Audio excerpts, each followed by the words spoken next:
Bismillahirrahmanirrahim. Assalamualaikum warahmatullahi wabarakatuh. Baiklah teman-teman, kembali pada kesempatan kali ini saya akan menceritakan sebuah kisah misteri. Kisah misteri kali ini berdasarkan pengalaman dari dua orang teman saya, yaitu Damar dan Erik, ketika mendaki sebuah gunung yang berada di Jawa Timur. Kejadian ini terjadi ketika mereka masih sama-sama aktif sebagai anggota Mapala di sebuah kampus terkenal di Surabaya. Judul cerita pada kali ini adalah Desa Gondo Mayit. Baiklah, kita langsung saja ke ceritanya. Cerita bermula ketika saya dan Damar sedang ngobrol-ngobrol sambil minum kopi di sebuah kedai kopi yang dekat dengan rumah saya. Desa gila, kata Damar. Matanya masih menatap ke sana kemari seolah peristiwa itu masih membekas di ingatannya. Gila bagaimana, Mar? Aku pun bertanya penasaran. Bagaimana enggak gila? Setiap hari selalu saja ada orang yang mati. Kalau tidak ada yang mati, justru akan mengundang musibah, katanya. Percakapan kami sahut menyahut, membuat aku semakin penasaran. Sampai pandanganku teralihkan ketika motor Honda RC hitam baru saja berhenti di hadapan kami. Erik, ternyata yang datang adalah sosok yang juga aku kenal akrab. Dia langsung duduk dan memesan kopi. Di sini aku melihat Damar melirik ke arah Erik. Rik, ini loh, ceritakan cerita kamu dan aku yang zaman masih kuliah dulu waktu kita nyasar di sebuah desa bernama Gondo Mayit. Wajah tenang Erik tiba-tiba berubah, mengisyaratkan ketidakenakan. Dan aku bisa menangkap raut ngeri itu dari alisnya. Kamu masih ingat aja, Mar? Sudah lupakan, kata Erik. Mendengar itu, aku pun langsung memohon. Sejujurnya, aku paling suka mendengar cerita-cerita seperti ini. Toh, aku udah gak asing lagi dengan hal-hal seperti ini.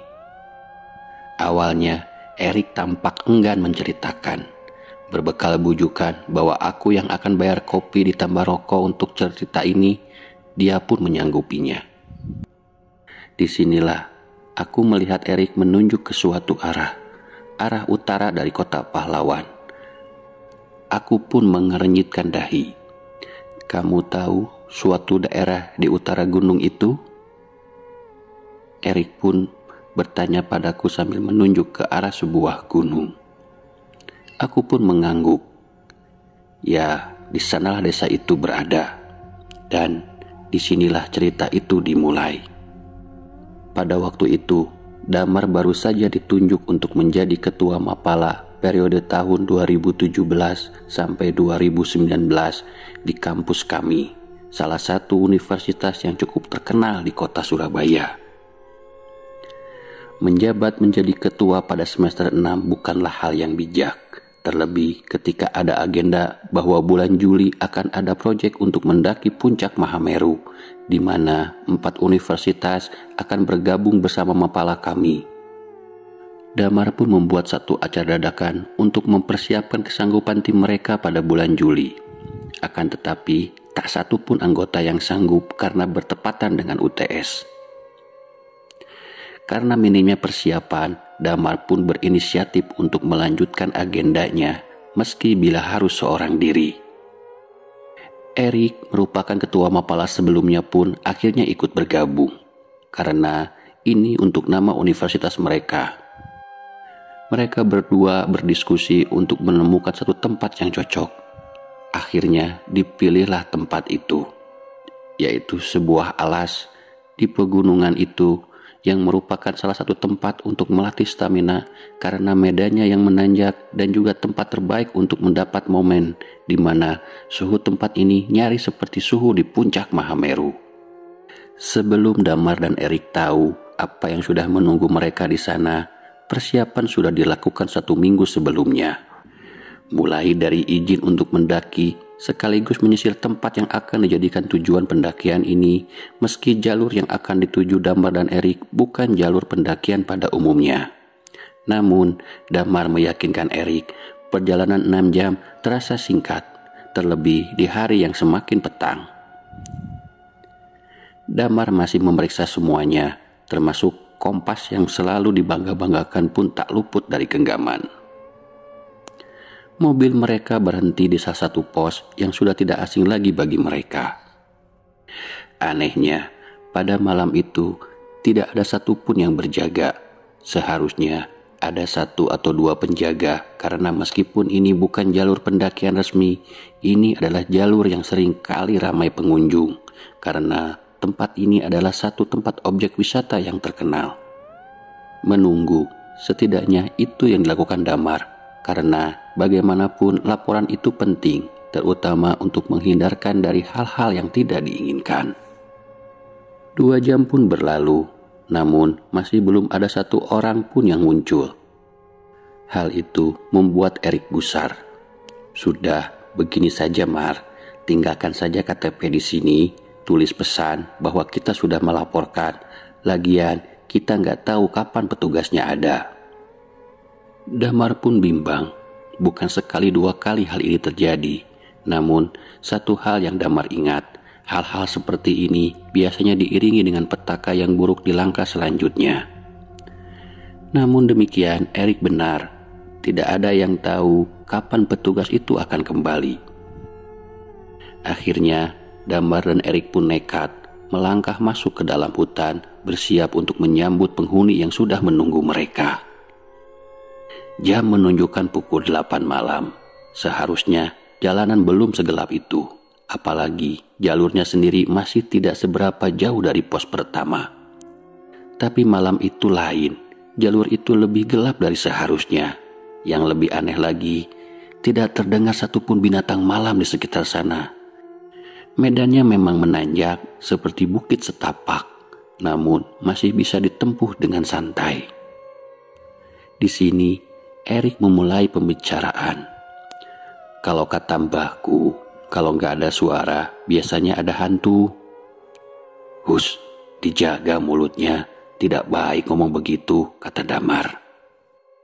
Ada yang membuat Damar sedari tadi tidak tenang. Dia berjalan di belakang Erik, seharusnya tidak ada lagi sesiapapun di belakangnya. Namun bulu kuduknya berdiri sedari tadi. Bukan kali pertama Damar merasakan ini.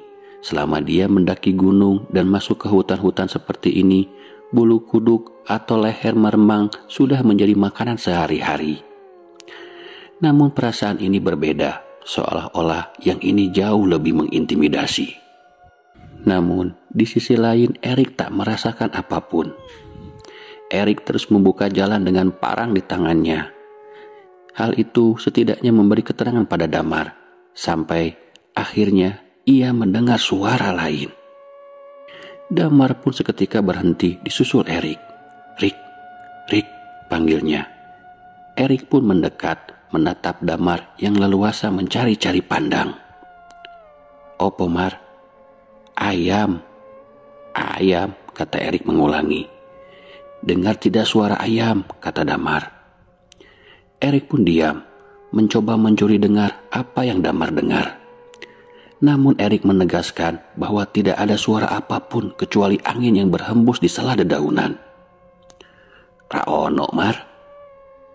Mereka pun berpandangan untuk sepersekian detik, kemudian melangkah cepat-cepat.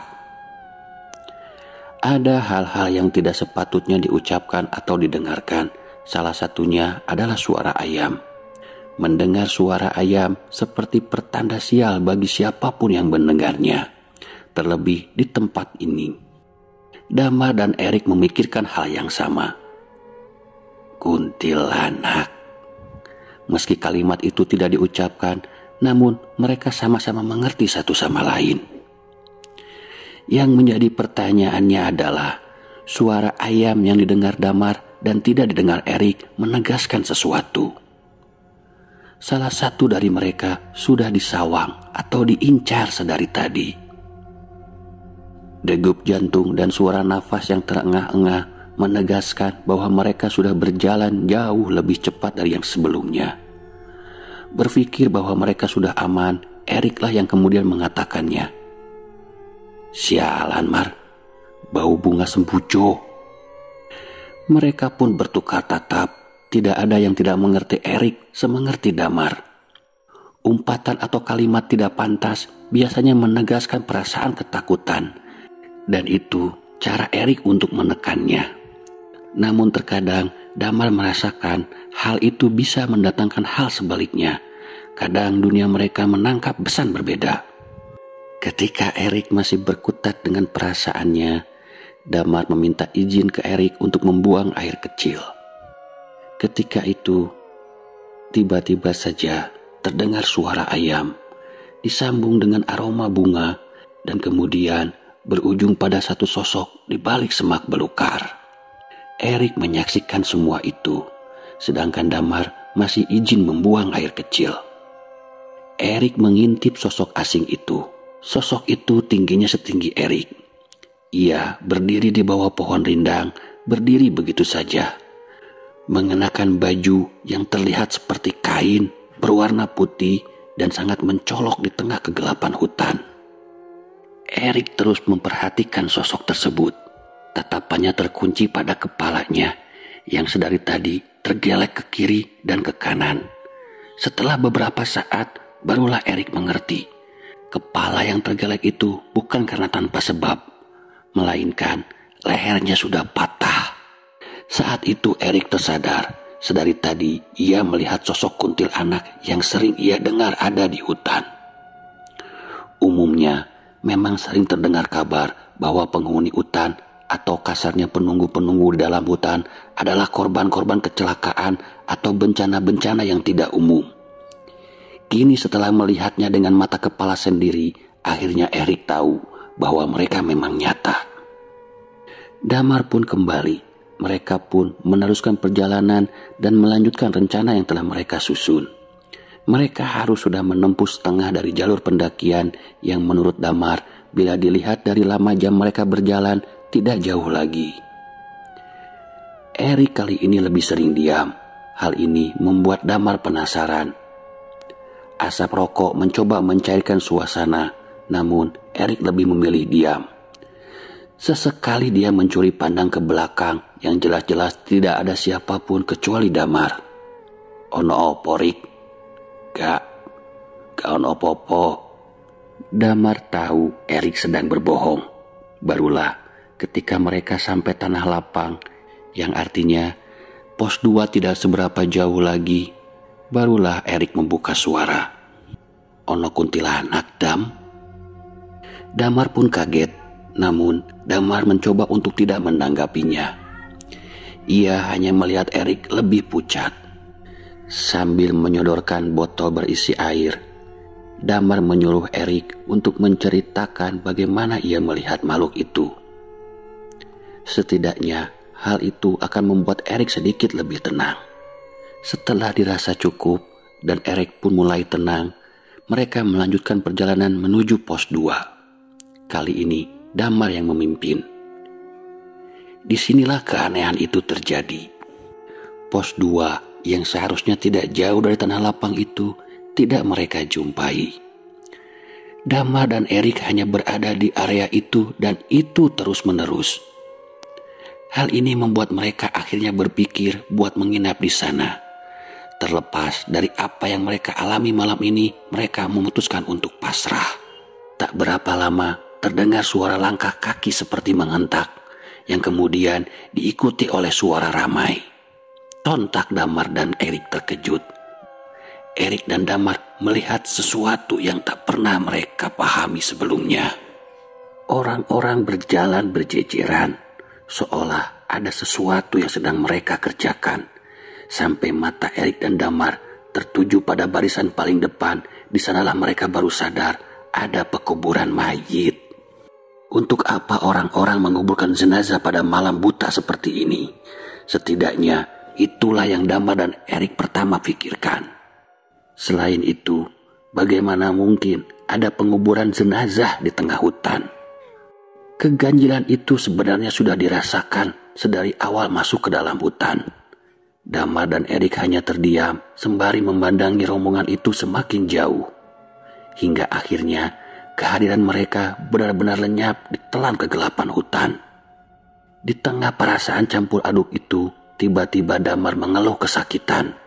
Sebenarnya, sedari tadi mereka berjalan menempuh medan berat itu, di bagian selangkangan Damar terasa nyeri, namun ia coba menahannya. Puncaknya, ketika Erik mengajak untuk lanjut, tiba-tiba Damar mengeluh tidak bisa melanjutkan perjalanan. Akhirnya, Damar menceritakan kondisinya, dan ketika diperiksa apa yang terjadi, Damar gak tahu lagi harus ngomong bagaimana dengan kondisinya kepada Erik. "Gimana, Mar? Bisa lanjut apa tidak?" Damar pun meminta Erik untuk mendekat sembari menceritakan keluhannya. Dan ketika ia menunjukkan kondisinya saat itu, Erik hanya bisa melotot gak percaya atas apa yang dia lihat. "Sialan, kenapa dengan kamu ini?" tanya Erik. Matanya fokus melihat sesuatu yang ganjil. Damar hanya diam. Wajahnya sudah pucat. Jangankan menjawab pertanyaan Erik, kapan dan bagaimana ini terjadi saja, Damar sudah tidak tahu.